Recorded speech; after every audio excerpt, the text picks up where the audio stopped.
ለትዕግስት ማንን ምሳሌ እናድርግ? እኔ ትዕግስት የለኝም፣ ትዕግስትን ከማን ልማር ብትሉ ኢዮብ እንደታገሰ ሰምታችኋል። በዚያ በመከራው ዘመን ሁሉ እንዴት እንደታገሰ ሰምታችኋል። እግዚአብሔርም የመከራውን እና የትዕግስቱን ዋጋ እንዴት እንደፈጸመለት ታውቃላችሁ።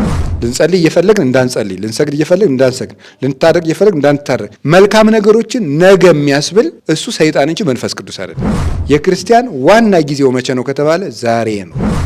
መልካም እያደረጋችሁ ክፉ ብትቀበሉ ምስጋናችሁ ብዙ ነው። ያለ ስማችሁ ስም ሲያወጡላችሁ ደስ ይበላችሁ። በስመ አብ ወወልድ ወመንፈስ ቅዱስ አሐዱ አምላክ። በስመ አብ ወወልድ ወመንፈስ ቅዱስ አሐዱ አምላክ። በስመ አብ ወወልድ ወመንፈስ ቅዱስ አሐዱ አምላክ።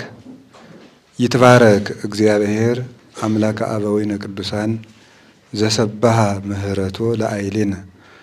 ምህረቱን ቸርነቱን ይቅርታውን በሕይወታችን ላይ ያጸናልን የአባቶቻችን አምላክ ቅዱስ እግዚአብሔር በቸርነቱ በምህረቱ በሕይወታችን ላይ ለሰጠን ስጦታ ሁሉ ስሙ የተመሰገነ ይሁን። የእናታችን የቅድስት ድንግል ማርያም የቅዱሳን መላእክት፣ የቅዱሳን ነቢያት፣ የቅዱሳን ሐዋርያት፣ የቅዱሳን ሰማዕታት፣ ጻድቃን ረድኤታቸው በረከታቸው ከኛ ጋር ይሁን። የቅዱስ መስቀሉ ኃይልና በረከት ከኛ ጋር ይሁን። ዛሬ ደግሞ የነቢያት ትዕግስት በሚል ርዕስ ነው የምንማማረው። የነቢያት ትዕግስታቸው ወይም የነቢያት ትዕግስት በሚል ርዕስ እንማማራለን። ባለፈው ቅዱሳን ነቢያት ተራሮች እንደሆኑ ነው የተማርነው። ተራራ ላይ መጀመሪያ ፀሐይ ሲወጣ ሜዳው ላይ ከማረፉ በፊት መጀመሪያ የተራሮች ጫፍ ላይ ያርፋል። እግዚአብሔርም ለእኛ በስጋ ከመገለጡ በፊት ነቢያት ተራሮች ናቸውና በእነሱ ላይ እየተገለጠ ሜዳ ወደ ሆነው ወደ እኛ ሕይወት መጣ ብለን እግዚአብሔር በተራራ ላይ እየዘለለ በሚመጣ ፌቆና ዋልያ ተመስሎ እንደተነገረ በመኃልየ ዘሰሎሞን ያ ወደ ውሃው እየቸኮለ እንደሚሮጥ እግዚአብሔርም በነቢያት ትንቢት እያናገረ እኛን ሰው ሆኖ ለማዳን እየቸኮለ እንደመጣ ዋልያ ውሃ ለመጠጣት የሚፈጥነውን ያህል እግዚአብሔር ሰውን ለማዳንና ምሕረት ለመስጠት እንደሚፈጥን ተማምረን ነበር። ዛሬ ደግሞ እንደ እግዚአብሔር ፈቃድ የነቢያት ትዕግስት በሚል ርዕስ እንማማራለን። መነሻ የምናደርገው የያዕቆብ መልእክት ምዕራፍ 5 ቁጥር 10 ላይ ነው። የሐዋርያው የቅዱስ ያዕቆብ መልእክት ምዕራፍ 5 ቁጥር 10 ላይ ነው። ወአርአያሐሰ ለትዕግስተ ተጽናስክሙ ብክሙ ነቢያት እለተናገሩ በቃሉ ለእግዚአብሔር። ዛሬ እናንተ በመከራ ለምትታገሷት ትዕግስት ምሳሌ ማን ይሆነናል ትሉ እንደሆነ የእግዚአብሔርን ቃል የተናገሩ ነቢያት አሉላችሁ ይላል። ለትዕግስት ማንን ምሳሌ እናደርግ ብትሉ እኔ ትዕግስት የለኝም፣ ትዕግስትን ከማን ልማር ብትሉ ትዕግስትን የሚያስተምሩ ነቢያት አሉላችሁ ብሎ ቅዱስ ያዕቆብ ይናገራል። ስለዚህ ነቢያት የትዕግስት መምህራን ናቸው። የትዕግስት መምህራን ናቸው። ለነቢያት ትዕግስትን ዛሬ እንድንማማር የተፈለገው ትዕግስት ምንድን ነው ነው። ብዙዎቻችን የሚጎለን ትዕግስት ስለሆነ ትዕግስት ምንድን ነው? እንደ አንድ ኦርቶዶክሳዊ ሃይማኖት እንዳለው ሰው ለእኛ ለኦርቶዶክሳውያን ትዕግስት ምንድን ነው? ያንን ትዕግስት የማንማረው ደግሞ ከማን ነው የሚለውን ከቅዱሳን ነቢያት እንማራለን ማለት ነው። ናስተብጽኦሙ ለለተአገሱ፣ እነዚህን የታገሱ ነቢያትን እናድንቃቸው፣ ናስተብጽኦሙ እናደንቃቸዋለን ብሎ ይናገራል። ሰማዕክሙ ዘከመ ተአገሰ ኢዮብ፣ ኢዮብ እንደታገሰ ሰምታችኋል። በዚያ በመከራው ዘመን ሁሉ እንዴት እንደታገሰ ሰምታችኋል። ወርኢክሙ ዘከመ ፈጸመ ሎቱ እግዚአብሔር፣ እግዚአብሔርም የመከራውን እና የትዕግስቱን ዋጋ እንዴት እንደፈጸመለት ታውቃላችሁ። እስመ ብዙ ምሕረቱ ለእግዚአብሔር፣ የእግዚአብሔር ቸርነቱ ብዙ ነው። ወመስተሳሂል ውእቱ እግዚአብሔር፣ እግዚአብሔርም ይቅርታው የበዛ አምላክ ነውና እንዴት ትዕግስቱን እንደፈጸመለት ታያላችሁ ብሎ አርአያሐሰ ለትዕግስተ ተጽናስክሙ ብክሙ ነቢያት፣ ለምትቀበሉት መከራ በትዕግስት ለምትቀበሉት መከራ ምሳሌ የሚሆኑ ነቢያት አሉላችሁ። በትዕግስት ለምትቀበሉት መከራ ምሳሌ የሚሆኑ ነቢያት አሉላችሁ ይላል። ቅዱስ ያዕቆብ መግቢያም ምንም ሳልሰጣችሁ ቀጥታ ወደ ትምህርቱ እሄዳለሁ ከድካም ለመጠበቅ። ርዕሳችን ምንድን ነው? የነቢያት ትዕግስት ነው። የነቢያት ትዕግስታቸው። እንግዲህ ነቢያት ባልን ጊዜ በዛሬው ትምህርታችን ነቢያት የምንላቸው ከአዳም ጀምሮ ያሉትን ነው። በሌላ የትምህርት አከፋፈል ከአዳም ጀምሮ እስከ ሙሴ ያሉት አበው ነው የሚባሉት። ከሙሴ ጀምሮ እስከ ዮሐንስ መጥምቅ ያሉት ነቢያት ይባላሉ። መጀመሪያውንም መጨረሻውንም ጨምሮ። በዛሬው የትምህርታችን አውድ ግን ነቢያት የምንላቸው አዳምን ጀምረን ያሉትን ነው ነቢያት የምንላቸው። ከአዳም ጀምረን እንግዲህ እስከ ዮሐንስ መጥምቅ እንማራለን ማለት አይደለም ማለት ነው እንጂ ሁሉ ብንማርማ ብሉይና አዲስ ትምህርት ቤት ገባን ማለት ነው። እሱን ማለት አይደለም። ስለዚህ ግን በዚህ ትምህርት አውድ ነቢያት የሚባሉት እነሱ ናቸው እና እስኪ ሁላችሁ ትዕግስት በሉ። እስኪ ስለ ትዕግስት ቆይ 10 ሰከንድ አስቡ ሁላችሁ። ትዕግስት አለ መጀመሪያ ትዕግስት አለኝ የለኝም በሉ። ሁለተኛ ትዕግስት ግን ምንድን ነው በሉ እና አስቡ። ትዕግስት የመጀመሪያው ትዕግስት የሚባለው የነቢያት ትዕግስታቸው ምንድን ነው ስትሉ ለሚፈልጉት ነገርም እንኳ ቢሆን አለመቸኮል ነው። ትዕግስት ማለት አለመቸኮል ነው። አለመቸኮል ችኩል አለመሆን። አሁን ብዙ ጊዜ ትዕግስት የለሽ የሚባል ሰው ችኩል ሰው ነው። ችኩልነቱን በብዙ መንገድ ነው የምንገልጠው። የመጀመሪያው አሁን የምናየው በነቢያት ትዕግስት ውስጥ የምናየው ለምንፈልገው ነገር ራሱ ችኩል እንሆናለን ነው። ለምሳሌ ሰው እንዴት ይሆናል? ችኩል መሆን ማለት ነው ጥሩ ነገር ሊሆን ይችላል፣ ግን ቸኩሎ ነው የሚያደርገው እና ይበላሽበታል። ሳያስብ ስለሚያደርገው ወይ አይዘልቅበትም፣ ወይ አይጸናበትም፣ ወይ መልካም አደረግኩ ሲል ያበላሻል፣ ወይ ገደል ይገባል። ቸኩሎ በማድረጉ ማለት ነው። ትዕግስትና ዳተኝነት ግን የተለያዩ ናቸው። ዳተኝነት ጊዜን በአግባቡ አለመጠቀም፣ ትክክለኛ ነገር በትክክለኛው ሰዓት አለማድረግ ማለት ነው። ዳተኝነት ማለት በትክክለኛው ጊዜ ትክክለኛ ነገርን አለማድረግ፣ እሱ ዳተኝነት ይባላል። ይሄ እንዲያውም የሰይጣን አንዱ ፈተና ነው። ቅዱስ ጳውሎስ ሰይጣን አዘገየኝ ብሎ ተናግሯል አይደል? ሰይጣን አዘገየኝ ብሏል።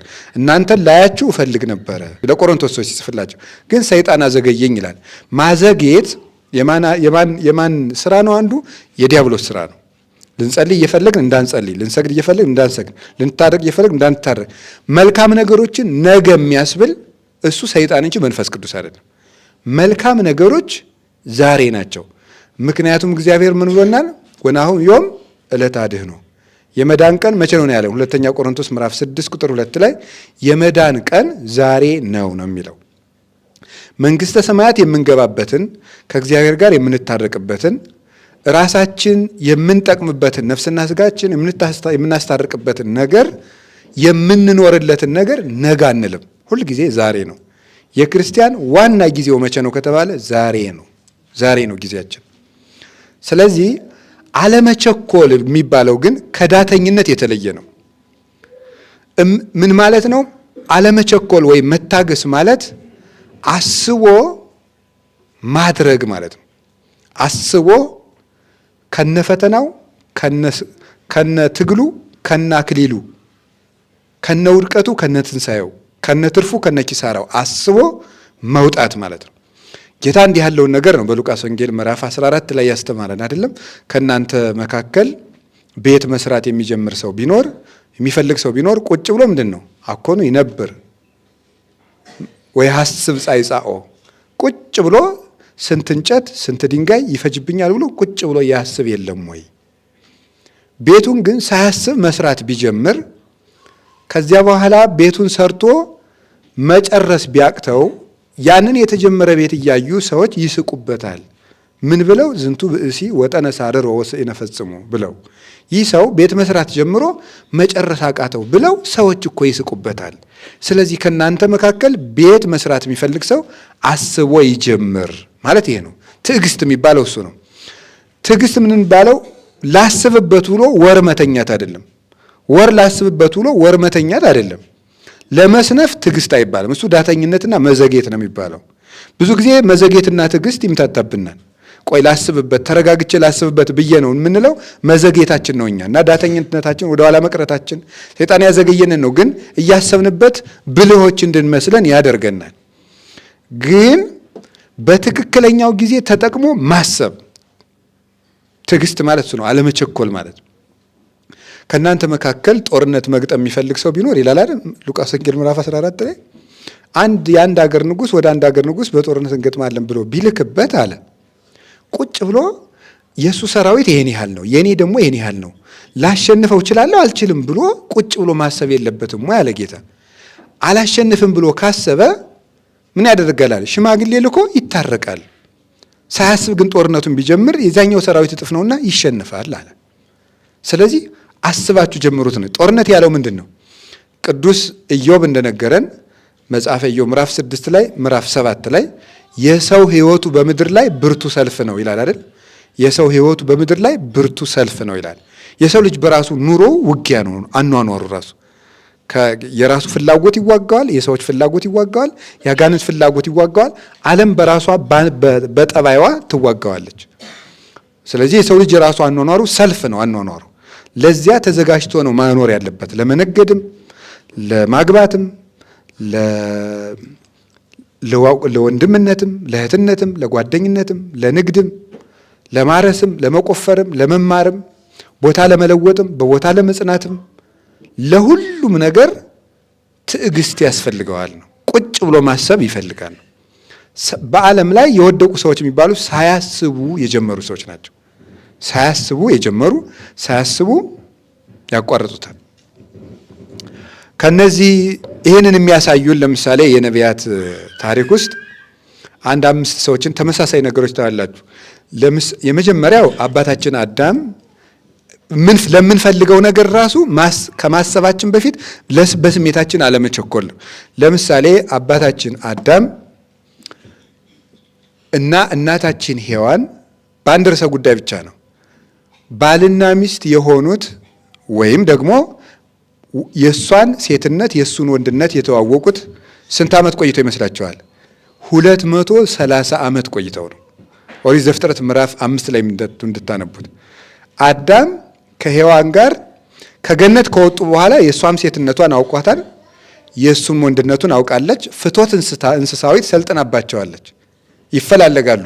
ግን እግዚአብሔርን 100 ዓመት አልቅሶ እግዚአብሔር ለምኖ በሱባኤ ጠይቆ ቆይቶ አዳምና ሔዋን በመኝታ የተገናኙት 230 ዓመት ቆይተው ነው። ይህ ትዕግስት ይባላል።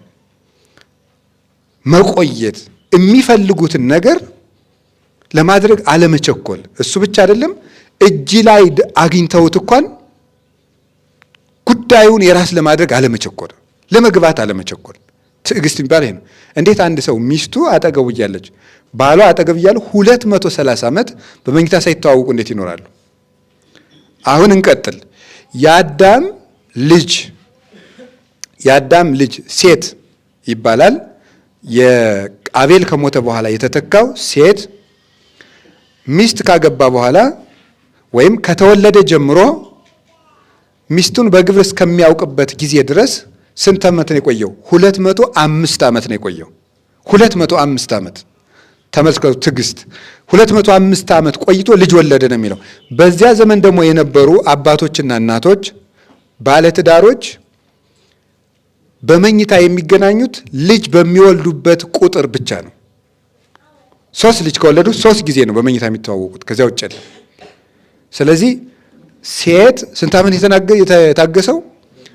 አቤት 205 ዓመት 205 ዓመት።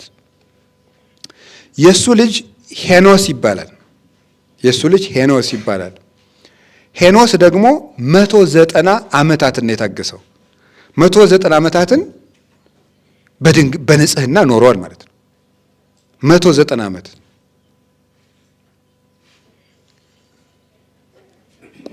የሄኖስ ልጅ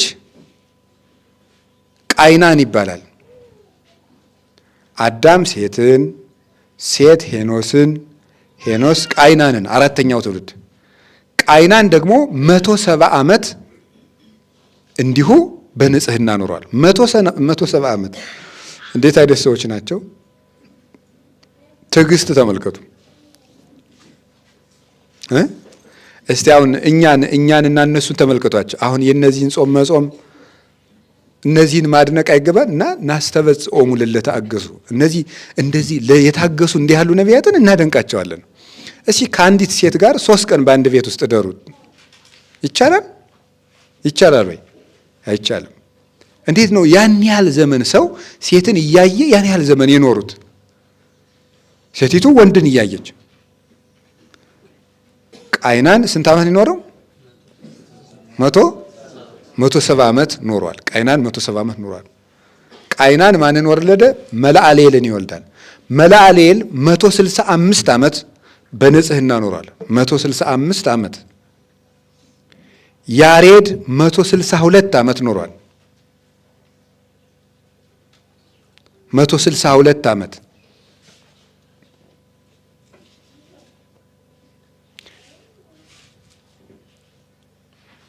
እንዲህ እያሉ ይቀጥላሉ። እንግዲህ እስከዚህ ከነገርኳችሁ ይበቃኛል። ሌሎችም 165 187 እያሉ ይቀጥላሉ እስከ ኖህ ድረስ ያሉት ማለት ነው። አንብቡት መጽሐፈ ኦሪት ዘፍጥረት ምዕራፍ 5 ቁጥር 1 እና እንዲሁ ሰው ማለት ነው መጽሐፍ ቅዱስ ውስጥ እድሜ ዝም ብሎ አይደለም የተጻፈው። እገሌ ይሄን ያህል ዓመት ቆይቶ አገባ ማለት በንጽህና ስጋን ያህል ነገር ተሸክሞ ፈጣሪውን በትዕግስት ንጽህናውን ይሄን ያህል ዓመት ተሸክሞ አገለገለ ለማለት ነው የተጻፈው። ይሄን ያህል ዓመት ስጋን ተሸክሞ እሳት ተሸክሞ ፈጣሪውን አገለገለ ተብሎ ነው የተጻፈው። እንደዚህ አድርገው የታገሱትን እናደንቃቸዋለን። እና አባቶቻችን እኔ እውነቴን ነው የምናገረው። አሁን ሰው ከቃሉ ጋር ናችሁ? ከቃሉ ጋር ናችሁ? አዎ። ዲያብሎስ እኔ ታገሱ የምላችሁ አሁን ይሄንን ነው። መንኩሱ ቢላችሁ እሺ አትበሉት ቶሎ። አግቡ ቢላችሁ እሺ አትበሉት። እኔ የምለው እሱን ነው። ቶሎ እንድታገቡ የሚያስወስናችሁ መንፈስ ቅዱስ አይደለም፣ ዲያብሎስ ነው። ቶሎ የሚያስመነኩስም መንፈስ ቅዱስ አይደለም፣ በፍጹም ዲያብሎስ ነው። ቶሎ ቆብ አድርጉ የሚል ዲያብሎስ እንጂ መንፈስ ቅዱስ የለም። እውነቴን ነው የምነግራችሁ። ቆይቶ አስተውሎ ወደ ገዳም ለመግባትም ወስኖ አስተውሎ መከራውን ፈትኖ አባታችን አቡነ ተክለ ሃይማኖትን አንድ ሰው መንገድ ላይ ወድቆ ከሞት ቀስቅሰው አነሱትና አባቴ ካንተ ጋር መነኩሴ ሆኜ መኖር እፈልጋለሁ ሲላቸው ምንድን ያሉ? ትክልኑ ጸዊረ ጻማ ሆሙ ለቅዱሳን፣ የቅዱሳንን መከራ መሸከም ትችላለህ ነበር ያሉት። እና ሰው ልመንኩስ እንኳን ቢላችሁ አረ አይሆንልህም ነው የሚባለው። ይሆንልሃል አይባልም። ላግባም ሲል አይሆንልህም ነው ማለት። ቀስ በል ነው ማለት ያለባችሁ ማለት ነው። ሳያስብበት ሰው ገብቶ ነው ከዚያ በኋላ መከራውን የሚማቀቀው ዲያብሎስ። ተራራውን ሜዳ ማሩን አምርሮ ወተቱን አጥቁሮ ማሳየት ለዲያብሎስ ልማዱ ነው ይላሉ አባቶቻችን። ማሩን አምርሮ ወተቱን አጥቁሮ ያሳያል።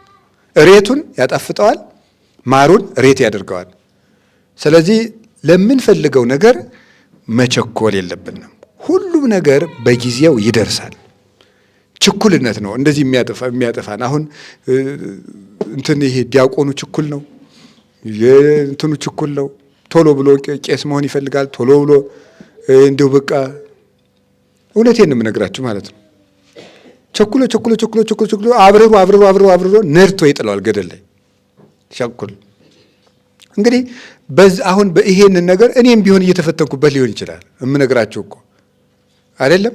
እንዲያውም እኮ በዚህ በመጽሐፈ መነኮሳት እኮ ይባላል አይደል? ላልተፈተነ መነኩሴ ጾርህን አትናገር ይባላል። ይባላል አይባልም? ቢነግሩት ምን ያደርጋል? ያቃልላል ነው። ስለዚህ አሁን እኔ የምነግራችሁ ሁሉን ነገር በትዕግስት ማድረግ። አባቶቻችን እኮ እንግዲህ ታውቃላችሁ አይደል? በገጠር ቅስና አምጥተው 2 ዓመት ይደብቃሉ። ታውቃላችሁ? እርግጠኛ ነኝ ሁላችን እናውቃለን። ቅስና አምጥተው ከጳጳሱ የቅስና ማዕረግ ተሰጥቷቸው ሳያሳልሙ መስቀላቸውን 2 ዓመት ይደብቁታል።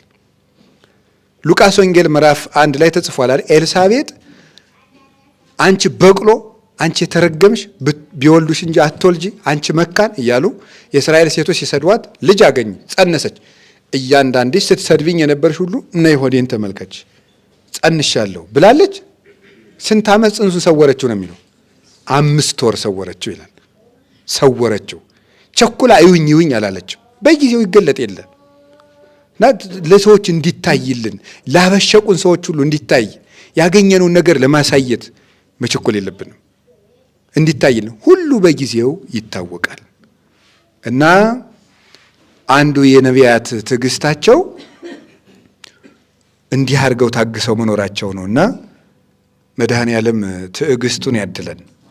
እንዲህ ያለውን ነገር ለምንፈልገው ነገር አሁን እንደምታዩት ነው። ተማሪው ችኩል ነው፣ እንትኑ ችኩል ነው።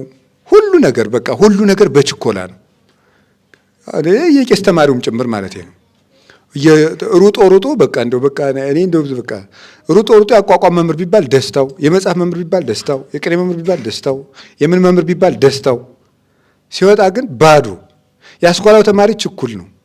በቃ እንደው ቶሎ ሰኔን እንደ ገመድ ጠቅልለን ወደ ጥቅምት ብናመጣው ደስታው ነው። ችኩልና ስልቹ ነው። መረጋጋት የሚባል ነገር ሁሉን ነገር ፈጥነን መጨበን እና ይሄ ዘመን በተለይ ይሄ የ21ኛው የቴክኖሎጂ ዘመን በእኛ ላይ ያመጣብን ያላወቅነው ትልቁ በሽታ ምንድን ነው? ችኩልነት ነው።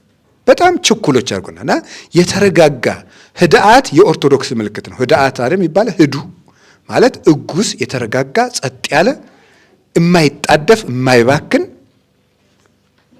ገለባ ያልሆነ ሰው እሱ የኦርቶዶክስነት ምልክት ነው። መረጋጋት ማለት ነው። ቸኩለን እንደው እሱን ነው ልላችሁ የፈለገው። የነቢያት ትዕግስታቸው ይሄ ነው። ያ ትዕግስት በጣም ቀላል አይደለም። እንደው እኛም እንደው ስጋችን የምንሸከምበትን ትዕግስት ይስጠን መድኃኔዓለም።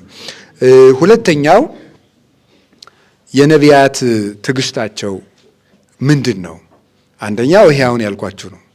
ለሚፈልጉት ነገር አለመቸኮል። ሁለተኛው ተስፋቸው ነው።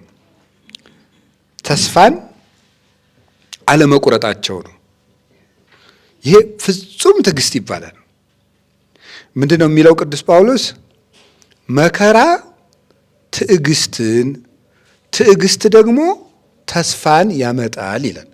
መከራ ምንድን ነው የሚያመጣው? ትዕግስትን። ሮሜ ምዕራፍ 8 ላይ መከራ ትዕግስትን፣ ትዕግስት ደግሞ ምንን ያመጣል? ተስፋን። ተስፋስ እያስተሐፍር፣ ተስፋ ደግሞ ምን አይልም አለ? አያሳፍርም አለ። ስለዚህ ትዕግስት የመከራ ልጅ ናት፣ ተስፋ ደግሞ የትዕግስት ልጅ ናት። የምትወለደው ከትዕግስት ነው ተስፋ። እና ነቢያትን የምናደንቃቸው ተስፋቸውን አለመቁረጣቸው ነው። ለዚያውም ተስፋውን የሚታገሉ ምኖች እያሉ ነው። ብዙ ተስፋ አስቆራጭ መከራዎች እየመጡ ከነዚህ ውስጥ 1 2 3 ልጥቀስላችሁ።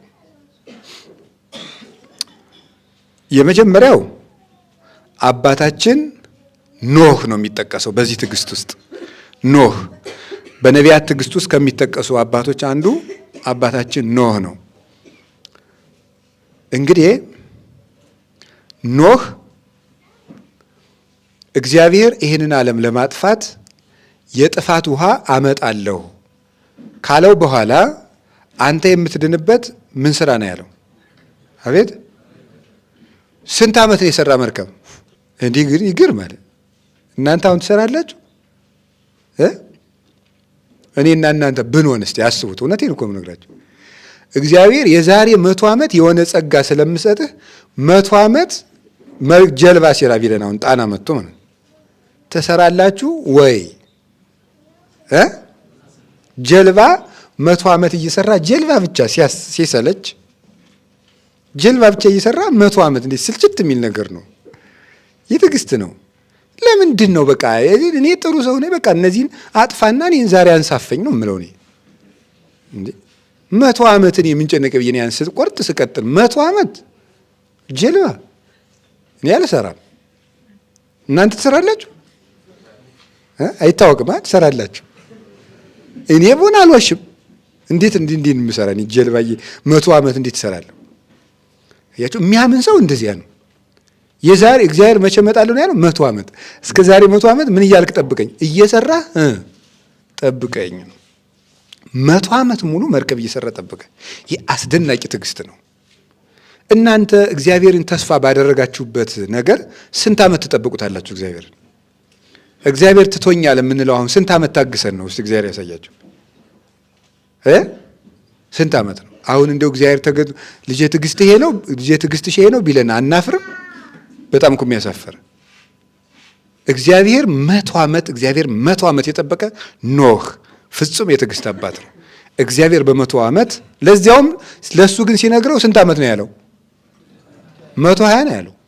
እሺ ነው ያለው። የዛሬ 120 ዓመት ስለምመጣ መርከብ ስራ። ቃሉን ደግሞ ዝም ብላችሁ ስታዩት ግርም ምንም ያደርገው መርከቡን ከመቼ ጀምረ ስራ አይልም። 3 ወር ሲቀረው ጀምር አይልም። ዛሬ ጀምር አይልም። ነገ ጀምር አይልም። እንጨቱን ነገ ሊያመጡልሃል አይልም። ዝም ብሎ የዛሬ 120 ዓመት እመጣለሁ ጀልባ ስራ ብቻ። እንደዚህ ሲለው በፍጹም እምነት እግዚአብሔርን ታግሶ ጠበቀው። በ100 ዓመት መጥቶ እግዚአብሔር 20ውን ቀንሶ ኖህን ከነቤተሰቦቹ አንሳፎ አወጣው።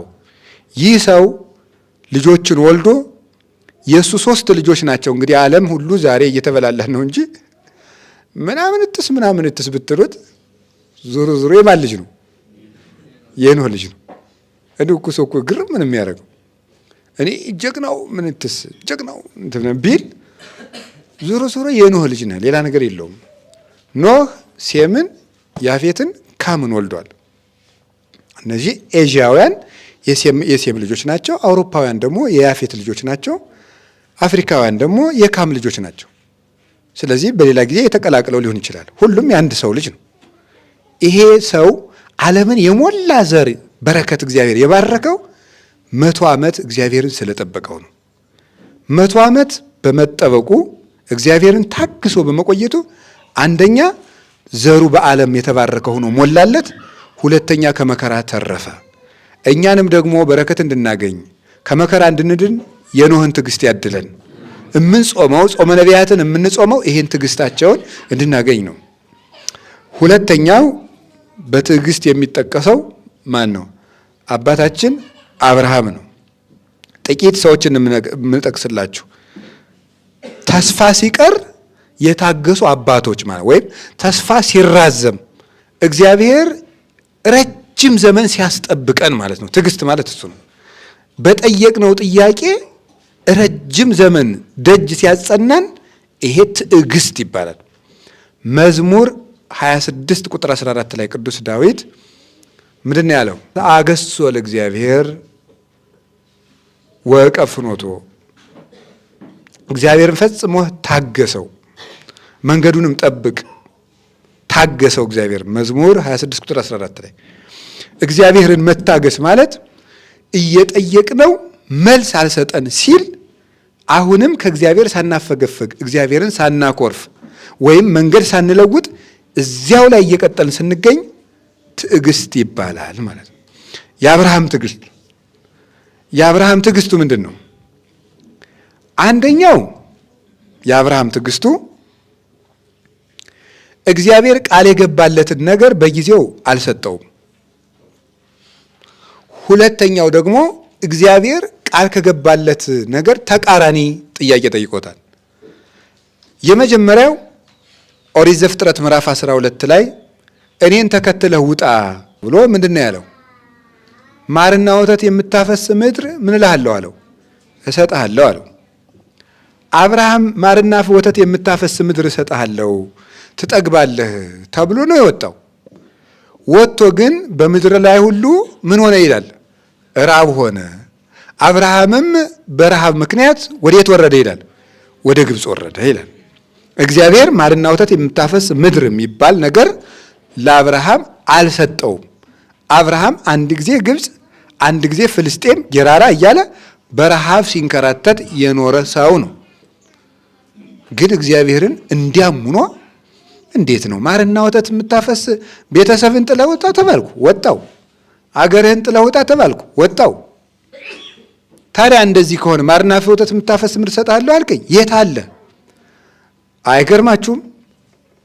አብርሃም ማርና ወተት የምታፈስ ምድር ማግኘቱ ሲቅርና ሚስቱ በሞተች ጊዜ የሚቀብርበት 3 ክንድ ከስንዝር መሬት አጣ። እንዲህ ያለ ትዕግስትም አለ። አብርሃም ምንድን ያደረገ? በሳንቲም ገዝቶ ቀበረ። እንዲያው በሞቴ በአብርሃም ቦታ አንድ ጊዜ ቁጭ በሉ ሁላችሁ ሂዱና እስኪ ሁላችሁ ዛሬ አብርሃም ሁኑ፣ ሁላችሁ ሁኑና እግዚአብሔር ራሱ እኮ ነው ተገልጦ ማርና ወተት የምታፈስ ምድር እሰጥሃለሁ ብሏችሁ ረሃብ ሲፈተልካችሁ፣ ረሃብ ከመፈተልካችሁ በላይ ሰው የምትቀብሩበት ክንድ ከስንዝር መሬት ስታጡ እግዚአብሔርን እንዴት ነው የምታኮርፉት? ይሄው የአብርሃም ሕመም እንዲሰማን ስለፈለግኩ ነው። እኛ በተለያየ ፈተና ስለምንፈተን ጥያቄያችን ባለመመለሱ ልባችን ስለሚንጓለል ልባችን እንዲያርፍ ነው ይህን ርዕስ የመረጥኩት። የነቢያት ሕይወት ይህን የሚያስተምረን። አብርሃም ግን ምንም አላለም። እግዚአብሔርን አንድ ቀን አማሮ ያውቀ ገዝቶ ቀበረ። 400 ወርቅ ገዝቶ ሳራን ቀበረ። እግዚአብሔር ትዕግስቱን አየና በዚያች በሳራ መቃብር ነው አይደል ለልጆቹ ርስት የገዛ ማለት። ከዚህ በኋላ አሁን እስራኤል የምትባለው በመቃብር የወረሳት ናት። በመቃብር አመካይቶ ግዛቱ ሰፋ፣ ለልጆቹ አወረሰ። እሱ ግን ያችን ማር ወተት ምን የምትሉትን አላገኘም አብርሃም። ከዚያስ ምን ብሎታል? በዘርህ የምድር አሕዛብ ሁሉ ምን ይብሉላሉ ብሎታል? ይባረካሉ ብሎታል። በዘርህ የምድር አሕዛብ ሁሉ ይባረካሉ አለውና ዘር ሳይሰጠው ስንት ዓመት ቆየ? 100 ዓመት።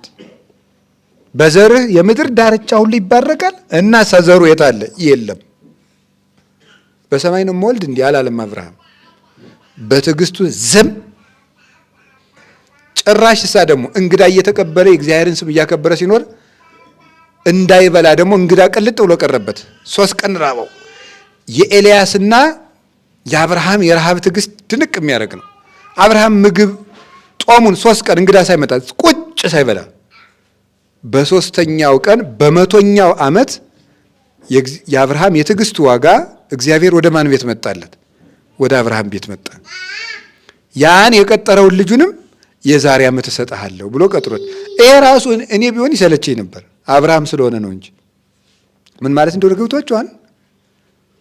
እግዚአብሔር መጣና ከቤቱ መጥቶ ሳራን ባርኮ እሱን ባርኮ ከቤቱ እግዚአብሔር እንጀራ በላና ባላለት ባረከውና መጨረሻ ላይ ምንድን አለው? የዛሬ ዓመት ልጅ እሰጥሃለሁ። ወይ ከመጣህ ላይ ቀር ዝም ብለህ ዛሬ የማሰጠኝ አያስብልም? ያስብላል። አብርሃም እሺ ነው፣ እሺ አለ። እግዚአብሔር በዓመቱ ሰጠው። ሌላ ጊዜ በጣም ከባድ ጥያቄ ጠየቀው እግዚአብሔር። ምንድን ነው ያለው? ያን ደግሞ ይሄን ልጅህን ምን በልልኝ ነው? እረድልኝ አለው። ይሄን ይስሐቅን ሰዋልኝ አለው። እንዲህ ያለ ትዕግስት ይኖረናል ወይ? እግዚአብሔር እኔን ብትከተሉ በጣም የሚወደድ ነገር እሰጣችኋለሁ ብሎን ተከትለን 100 ዓመት አልፍቶ ያንን የለፋንበትን ነገር ሰጥቶ ሲያበቃ እንደገና ያንን ደግሞ ብድግ አድርጎ መውሰድ፣ ይሄ ምን ይባላል? አሁን 2 ባልና ሚስት ደጅ ጸንተው ተስለው 20 ዓመት ደጅ ጸንተው 20 በዓመቱ አንድ ልጅ ቢሰጣቸውና ያንን ልጅ የክርስትና ዕለት ብድግ አድርጎ እግዚአብሔር ቢወስደውስ አያናድድም? አያናድድም። እምነት ላለው ሰው፣ ትዕግስት ላለው ሰው አያናድድም። እግዚአብሔርን መታገስ ማለት ይሄ ነው። ከዚያ በኋላስ እረድልኝ አብርሃም እሺ። ይሄ ፍጹም ተቃርኖ ነው። በይስሐቅ ዓለም ይባረካል፣ እንደገና ይስሐቅን እረድልኝ። እንዴ ዓለም በይስሐቅ ከሆነ የሚበዛው ወይም የሚባረከው ይስሐቅ ከታረደ በምን ይበዛል? አብርሃም የእግዚአብሔርን ሐሳብ እውቀቱ ያልሞገተበት ሰው ነው። እውቀታችን ጣልቃ ይገባና እምነታችን ይሞግትብናል።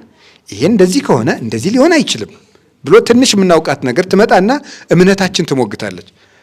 አብርሃም ሰው ከሞተ እንደማይራባ ያውቃል።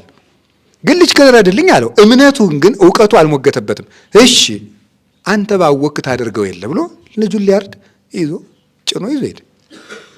ልጁን ሊያርድ ሲል እግዚአብሔር ተው ልጅህን አትረድ ብሎ የትዕግስቱን ዋጋ ይስሐቅን ሰጠው። በይስሐቅ ፈንታ በግ አወረደለት። ይስሐቅ ዳነ። ከይስሐቅ ማን ተወለደ? ክርስቶስ ተወለደ።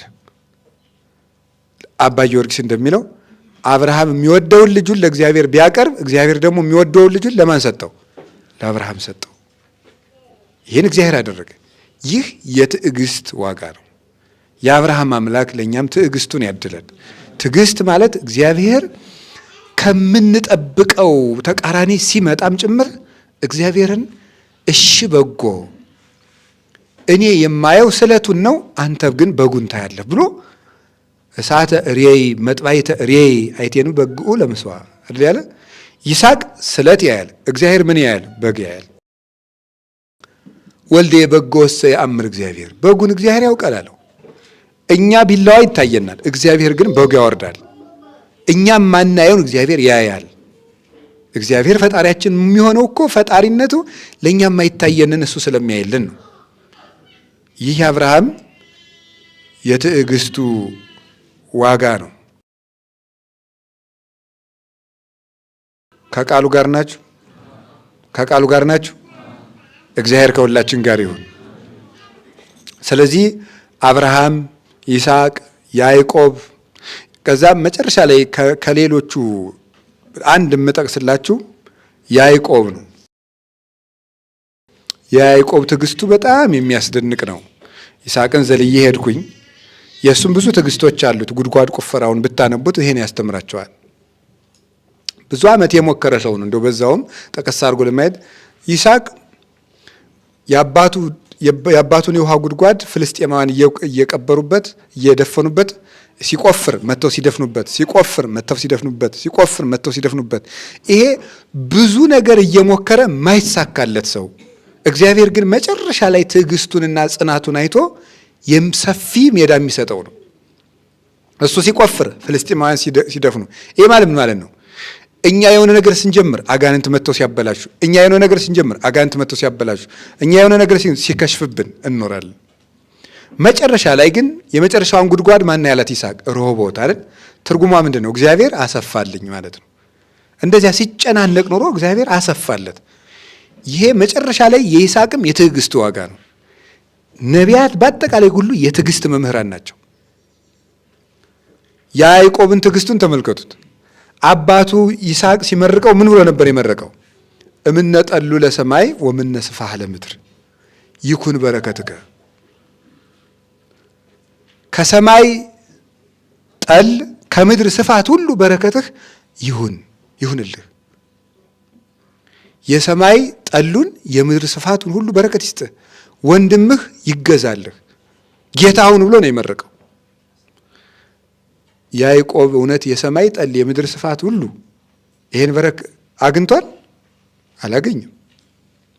በግ ጥበቃ መከራውን እዚያ ሶሪያ ሂዶ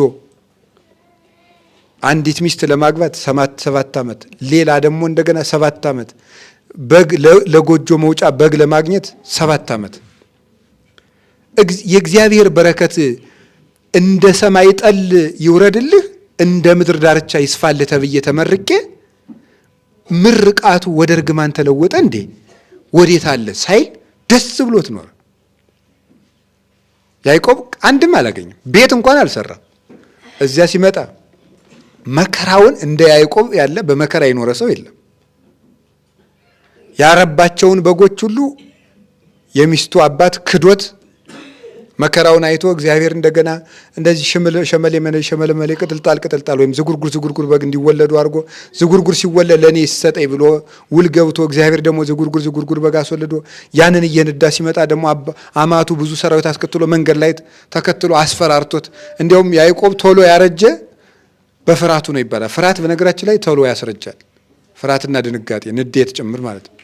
አርጅት ቶሎ ነው ያረጀ። ዳዊትም ቶሎ ያረጀ በብስጭቱ ነው ይባላል። 70 ዓመቱ ነው ያረጀ። በ70 ዓመቱ ነው ቅዱስ ዳዊት እድሜው አጠቃላይ። ስለዚህ ያዕቆብስ ቢያንስ 130 ናቸው። እና እንደዚያ ሁኖ ደግሞ መንገድ ላይ ደግሞ አማቱን አምልጬ ሄድኩ ሲል ደግሞ ወንድሙ ኤሳው ሊገለው መጣበት። ያንን አልፎ ሲሄድ ደግሞ የሚወዳት ሚስቱ ራሄል መንገድ ላይ ወለደችና በዚያው በወሊድ ምክንያት ሞተች። አራስ ልጅ አስረክበው የወለደች ዕለት ነው የሞተችው። ልጁን ወለደችና ለልጁ ስም አውጥታ ሞተች። የልጁ ስም ማን ነው? ቢንያም ነው። ቢንያም ማለት ምን ማለት ነው? ምንድን ነው? ሙቼ የወለድኩህ ነው አይደል? ሙቼ የወለድኩህ የጭንቀት ልጅ ማለቷ ነው። ለልጇ ስም አውጥታ ሞተች። ያዕቆብ ራሔልን ለማግባት ስንት ዓመታት ነው የተገዛ? 21 ዓመታት ነው የተገዛው። 7 ዓመት መጀመሪያ ተገዝቶ ልያን አገባ። እንደገና 7 ዓመት ጨምሮ ራሔል ተሰጠችው። 7 ዓመት ደግሞ ማጫ ጨምሮ ለማግኘት 21 ዓመት ለያዕቆብ እንደ ጥቂት ዘመን ሆነለት። ምክንያቱም ብሎ ምንድን ነው የሚለው መጽሐፍ ቅዱስ? ራሔልን ይወዳት ነበር። 21 ዓመት የተገዛላት የሚወዳት ሚስቱ ሙታ ወልዳ ልጁን እሷን ማጣቱ ሌላ ችግር ነው። እሷን ማጣቱ አራስ ልጅ ደግሞ በደም ወይ እንደዛሬው ጡጦ የለም እናቱ እጁ ላይ ጥላው መሞቱ ደግሞ ሌላ ጭንቀት ነው። እነዚያ ልጆች 2 ልጆች ስለወለደችለት ዮሴፍና ብንያም እነሱን እያየ ሲጽናና ደግሞ ጭራሽ ደግሞ ልጆቹ ደግሞ ዮሴፍን ግብፅ ሽጠው ደግሞ ቀበሮ በልቶታል ብለው ልብሱን ደም ቀብተው የልብሱን ጨርቅ ደም የተቀባ ልብስ አመጡለት።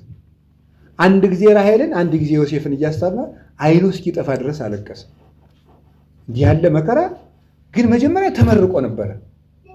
የዚያን ምርቃት ዋጋ ግን እንኳን ሊያገኝ ከመከራ ወደ መከራ እሷ ብትሞት ልጆች ያጽናኑኛል ሲል ልጁን ቀበሮ በልቶታል አለ። አስባችሁታል? ልጅን ቀበሮ በልቶታል ሲል የመጨረሻ ልጁ ማለት 11ኛ ልጁ ነው ቀበሮ በልቶታል ተባለ። መጨረሻስ ደግሞ ጭራሽ ግብፅ ረሃብ መጣ። ደግሞ ግብፅ ሄዱና ትንሹን ወንድማችሁን ካላመጣችሁ አትሄዱም ተብለናል አሉት። ደግሞ ብንያም ስምዖንን አስይዘው መጥተዋል። ምንድን ነው ያለ? ስምዖን ይሄ ያሉ ዮሴፍ ይሄ ያሉ ብንያም ትነስኡኒ፣ ስምዖንን ግብፅ ጥላችሁ መጣችሁ፣ ዮሴፍን ቀበሮ በላው አላችሁኝ። ደግሞ ብንያምን ልትወስዱብኝ ነው፣ ሰውነቴን በልቅሶ ወደ መቃብር ልታወርዱት ነው አለ። እንደዚህ ብሎ መከራውን አየ። ከዚያ በኋላ ብንያምን ጥለው መጥተው ዮሴፍ ተገኝቷል ብለው ደግሞ ምን ይለዋል መልአኩ መጥቶ ግብፅ ሄደ ወደ ልጅህ አለ። ረን ያለድም እንግዲህ ሲል አይዞህ አትፍራ፣ እዚያ የምትኖረው ኑሮ የደስታ ነው፣ ልጁ አስታሞ ይቀብራል ልጅህ አለው። እዚያ የቀረችውን 17 ዓመት ናት፣ እንደዚህ ጥቂት ዓመት ናት። እንግዲህ ያዕቆብ ከ130 ዓመት እድሜው በረፍት የኖረት 14 ምናምን ዓመት ናት። ከልጅነቱ ጀምሮ በመንከራተት ነው ያሳለፈው እና ዮሴፍ የሚባለው ክርስቶስ ነው ብለው ነው ሊቃውንት የሚተረጉሙት። ዮሴፍ ያዕቆብ ትንሽ አረፈ። ትንሽ ዘመኑን ተንከራቶ ትንሽ አረፈ። ልጁን ሲያገኙ ዮሴፍ በመጨረሻው ዘመን ቅዱሳን ክርስቲያኖች የለፉበት የልፋታቸው ዋጋ ረፍት የሚሰጣቸው ክርስቶስን ሲያገኙ ነው ብለው ይተረጉሙታል አብሮ። ስለዚህ የእግዚአብሔር ቤተሰቦች ያዕቆብ እንዲህ ሁሉ ታግሶ አንዲትም ነገር አላገኘም፣ ምንም ነገር። ቅዱስ ዮሐንስ አፈወርቅ ይህን ሲተረጉም እንዲያው መቼ ነው እሱ በረከቱን ያገኘና ክርስቶስ ስለሆነ ኋላ ነው። ይስሐቅም የመረቀው ለምድራዊ መርቃት አልነበረም፣ ክርስቶስን ነበር የመረቀው፣ እሱን ነው ያገኘ። ከአንተ ይወለዳል በእሱ ትከብራለህ ነበር ያለው፣ እሱን አገኘ። ወሐረየነ ሎቱ ለርስቱ ስኖ ለያዕቆብ ዘአፍቀረ ይላል ቅዱስ ዳዊት። የያዕቆብን ውበት የወደደ አምላክ ለመንግስተ ሰማያት ለጅጅለው ለርስቱ ለኢየሩሳሌም ለፍጻሜ ለመንግስተ ሰማያት መረጠ። ሊቁ ቅዱስ ያሬድ የኖሶ ወስኑስተ ለያዕቆብ ይእቲ ሥጋ እንተነሳ መድን እማርያም። የያዕቆብን ውበት የወደደ አምላክ እኛንም ለርስቱ መረጠን ያለውን ቅዱስ ዳዊት ቅዱስ ያሬድ ወስዶ የያዕቆብ ውበቱ ምንድን ነው? ያዕቆብ እኮ በምድር ላይ አምሮበት የኖረ ሰው አይደለም። የያዕቆብማ ውበት የተባለች ክርስቶስ ከድንግል ማርያም የለበሳት ሥጋ ናት ብሎ ቅዱስ ያሬድ ተረጎመ። ስለዚህ ያዕቆብን እግዚአብሔር ለምድራዊ ምቾት አልመረቀውም ነበር ማለት ነው። መጀመሪያም የመረቀው ለዚያ ነው እና ተስፋቸው ሰማያዊ እና ዛሬም የነበረው የሌሊቱ ቃል እግዚአብሔር ነው። ምርውቅ ሰሬ ዋውታም ህዋ የሚባለው ይሄን ነው። አይቲ ዛቲን ተታስተር ምርውቅ ከመማይቶት ብሪት ከመፀሐይ እያሉ እያዩት መንግስተ ሰማያትን እያዩት ሄዱ። የያዕቆብ አምላክ እኛንም ትዕግስት ይስጠን። ሰው 120 ዓመት አልቅሶ እንኳን ሳያርፍ ይሞታል። ይኸውላችሁ እግዚአብሔር ያሳያችሁ። እንደው እኛንም ስታዩ እንደዚህ ነው። በመነኩሴውም መንከራተታለ፣ በባለትዳሩም መንከራተታለ። እንደው ወቁት ማለት ነው። ወቁት። ለመነኩሴው የባለትዳሮች ህይወት የተሻለ ሊያስመስለው ይችላል። ውሸት ነው። በዓለም ላሉት ደግሞ የመነኮሳት ህይወት እዚህ የመብራት የውሃ የምንትስ ፖለቲካ ፓርቲ ምናምን ከምን አንድ ገዳም ገብቼ ማላርፍ ሊያሰኝ የለም። እዚህም ጋኔን አለ፣ እዚያም ጋኔን አለ። እዚህም እረፍት የለም፣ እዚያም እረፍት የለም። እረፍት ክርስቶስ ብቻ ነው። ያለ ክርስቶስ የትም ቦታ ብንመርጥ ወደ ደጋው ገዳም ብንሄድ፣ ወደ ቆላው ገዳም ብንሄድ ምንም የለም። በቃ ያው ግብፅም ቢወርዱ ኢየሩሳሌም ቢሄዱ ሴኬም ቢራመዱ ምን እረፍት የለም። እረፍት ዮሴፍ ሲገኝ ነው። ያ ዮሴፍ ማን ነው? መድኃኒታችን ኢየሱስ ክርስቶስ ነው። ነቢያት ያረፉት ማንን ሲያገኙ ነው? ክርስቶስን ሲያገኙ ነው። የነቢያት ትዕግስታቸው የያዕቆብ ትዕግስቱን ስታዩት ይሄንን ብሎ ይጠፋል።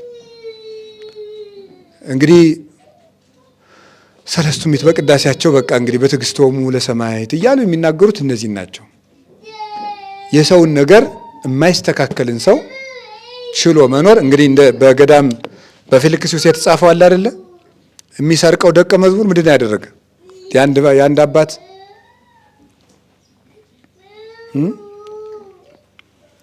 ሰዎች ለአባታችን ስጥልን ብለው ስጦታ ሲያመጡ እሱ እየቀነሰ ያስቀራል። የአባይታዊ ደግሞ የደቀ መዝሙሩ ስርቆት ያውቅ ነበረ።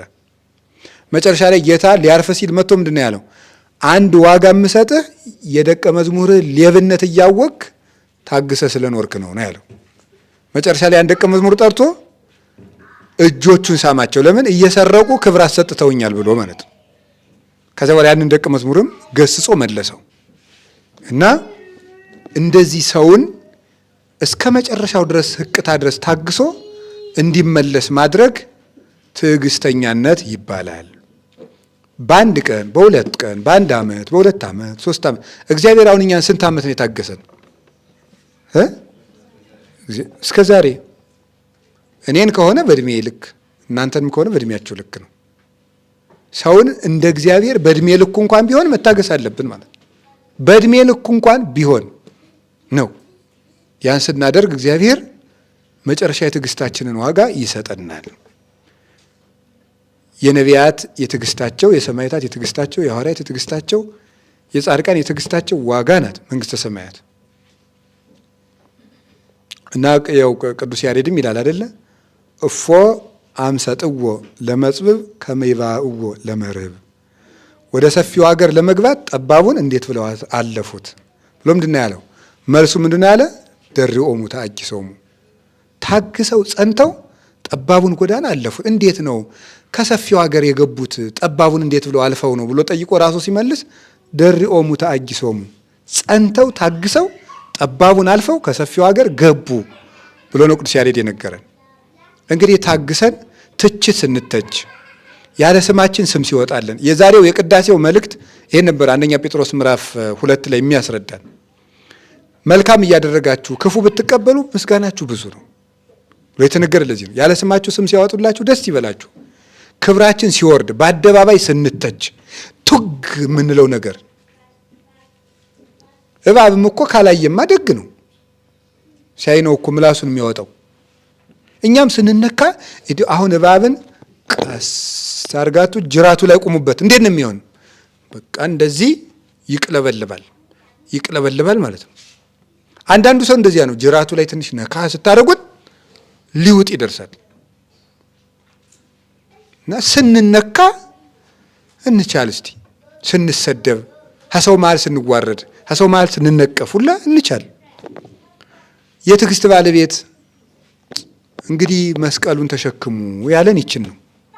መስቀል አለት ይችን ትዕግስት ነው። የትዕግስት ባለቤት የመስቀሉን ኃይል ለሁላችን ያስታጥቀን፣ ትዕግስቱን ይስጠን፣ በትዕግስት የጀመርነውን ሁሉ ያስፈጽመን። ስብሐት ለእግዚአብሔር።